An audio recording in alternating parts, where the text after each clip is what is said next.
आप सभी ने ग्रैनी हॉरर गेम के बारे में तो सुना ही होगा। आजकल इस गेम का क्रेज बहुत सारे लोगों में काफी ज्यादा बढ़ गया है। उनमें से एक है रहीम, जिसने हमें इस वीडियो की स्टोरी भेजी है।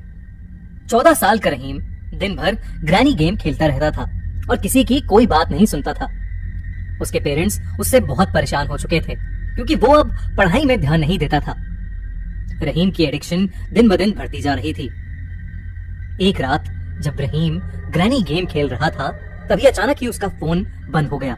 उसने अपना फोन वापस ऑन करने की कोशिश की पर कुछ नहीं हुआ। रहीम को लगा कि शायद उसके फोन की बैटरी खत्म हो गई है, तो वो अपनी अलमारी से चार्जर निकालने के लिए उठा। तभी उसे लगा कि जैसे उसके कमरे की तरफ कोई आ रहा है। उसने दरवाजा खोलकर देखा तो वहां दूर दूर तक कोई नहीं था। रहीम ने अपना चार्जर निकाला और फोन को चार्जिंग पर लगा दिया।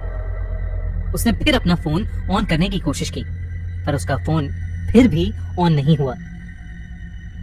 वो फोन ठीक ही कर रहा था कि तभी उसके कमरे का दरवाजा झटके से खुला और फिर धीरे से अपने आप बंद हो गया।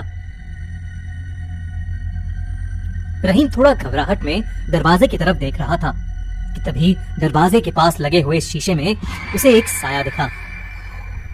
लाइट ऑफ होने की वजह से वो साफ साफ नहीं देख पा रहा था, लेकिन जब रहीम उस शीशे के पास गया तो उसके पैरों तले जमीन खिसक गई। शीशे में उसे एक बूढ़ी औरत दिख रही थी जिसकी आंखें पूरी तरह सफेद थीं। मुंह से हल्का सा खून बह रहा था और चेहरे पर एक बहुत ही डरावनी स्माइल थी। रहीम तो जैसे तैसे वहां जम सा गया। वो एक टक लगाए उसी औरत को देखे जा रहा था और तभी उसे लगा कि जैसे वो औरत उस शीशे से बाहर आने की कोशिश कर रही है। उसने अपना हाथ रहीम की तरफ बढ़ाया और रहीम को एक बहुत तेज सा खिंचाव फील हुआ। वो जैसे तैसे भागकर अपने बिस्तर में घुस गया। थोड़ी देर के लिए उसे ऐसा लगा जैसे अब उसके कमरे में कोई नहीं है, तो उसने अपने मुंह से चादर हटाई और वो बूढ़ी औरत ठीक उसके सामने हवा में झूल रही थी। उसने रहीम का गला पकड़ लिया और अपने लंबे नाखूनों से उसे जोर से दबाने लगी। रहीम के मुंह से चिल्लाने की आवाज भी नहीं निकल पा रही थी, बस वो जोर जोर से अपने हाथ पैर चला रहा था। तभी हिम्मत करके रहीम बहुत जोर से चीखा। उस आवाज को सुनकर रहीम के पेरेंट्स भागते हुए उसके कमरे में आए और उन्होंने देखा कि वो सोते हुए चिल्ला रहा है।